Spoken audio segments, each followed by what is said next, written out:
Do you know that 1 out of 9 workers in the United States sells by trying to get others to purchase products or services?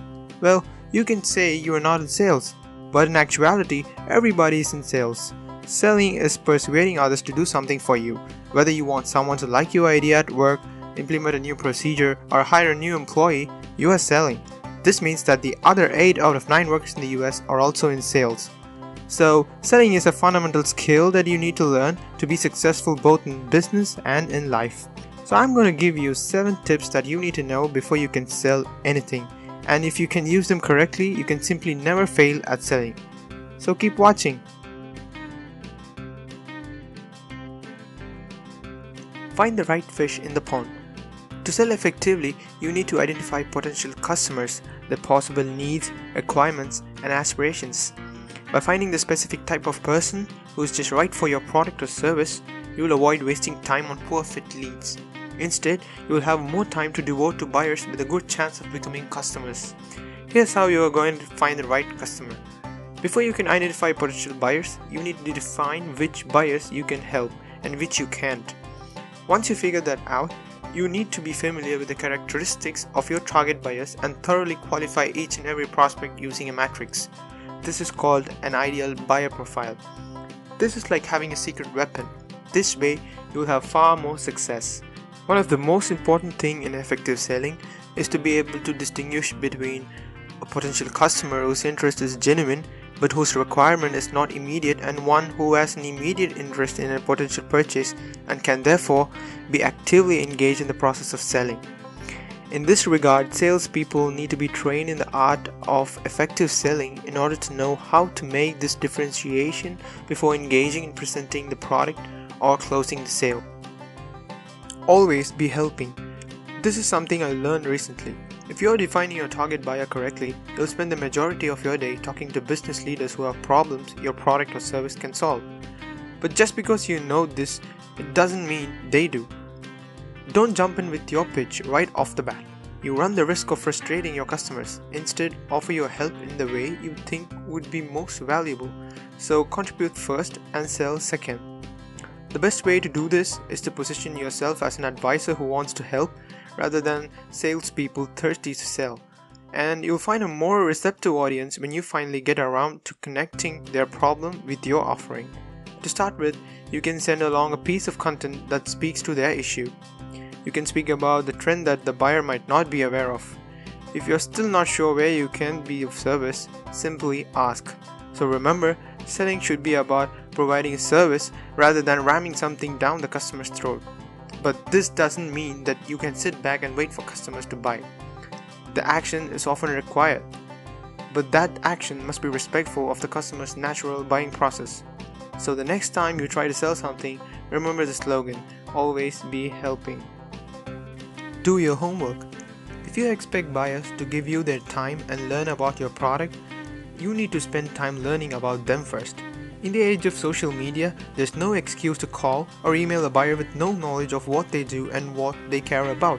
Your research doesn't have to take a long time. It should take as little as 5 or 10 minutes per prospect. The best place to know about your prospects, well, you guessed it, it's the internet. You can use LinkedIn, Twitter, Facebook, or simply Google. So what do you need to know about them? You need to know at least these 5 things. Those are their name, age, occupation, where they live, and their interests. If you find it difficult to know their interests, you can even ask them. This will also make the impression that you genuinely care about them and not just making a sale. So before you attempt to engage in conversation, know who you are talking to. This will give you the confidence and the edge to make your sale. Ask questions and listen. No matter how thoroughly you research your prospect, there will still be gaps in your knowledge, and you won't be able to help the buyer solve the issue if you don't fully understand it. For this reason, it's critical to ask thoughtful questions during your conversations, and a lot of them. You can question like, how did this happen? Has it always been this way? How is the issue impacting you? What are you currently doing to address the problem? So be curious. It's good to have a list of questions prepared as the jumping off point, but you don't have to stick to them if the conversation takes an unexpected turn. People like talking about themselves and their situations, so your genuine interest and curiosity will help them warm up to you. Now, Don't think your part is done. No, not yet. After posting a question, fall silent and simply listen. Really hear what the buyer is saying and don't just wait for your turn to speak. Then after they have finished their thought, communicate their message back to them. Ask them to verify if you got their meaning correctly and post a question that provides further clarification. Not only does careful listening help you get a grip on the problem, it also makes the other person feel good. And if you truly tune in, they're more likely to return the favor when you have something to say. Make it about them. Just like you don't like listening to self-absorbed acquaintance blabber, buyers don't like listening to salespeople talk at length about their company's offerings.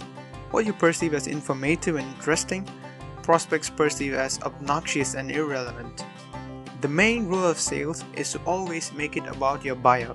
Every email you write, voicemail you leave, demo you give, and meeting you attend should place the focus squarely on the buyer. Constantly ask yourself, what's the relevance to this particular customer, and customize each and every interaction accordingly. Use the decoy effect.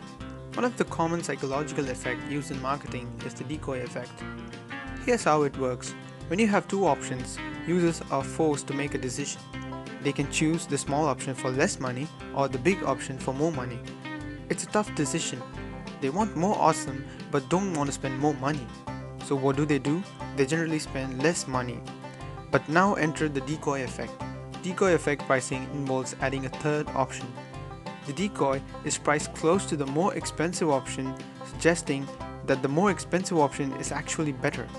It's kind of like a middle option, but it's so skewed that it makes it seem stupid not to go for the higher priced option.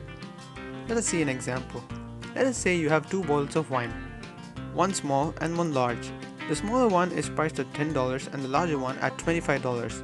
At this point, most of the buyers will go for the smaller one because the larger one seems expensive.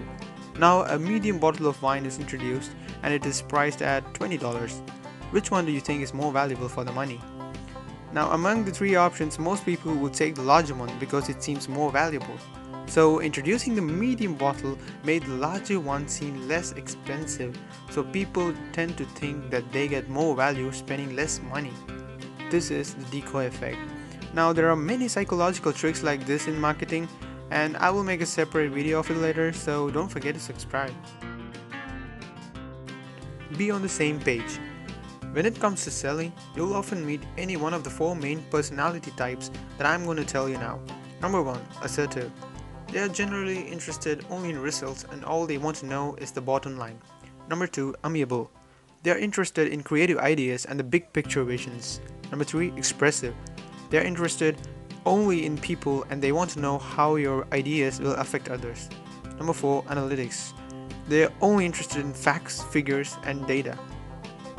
Once you know which category your prospect fits into, play to their preferences and customize your presentation to nail what's most important to them. That way you will sell a lot better. And that's it folks. These are the few tips you can use when you sell. And remember, you can sell anything. Thanks for watching. Don't forget to like and subscribe. Until next time.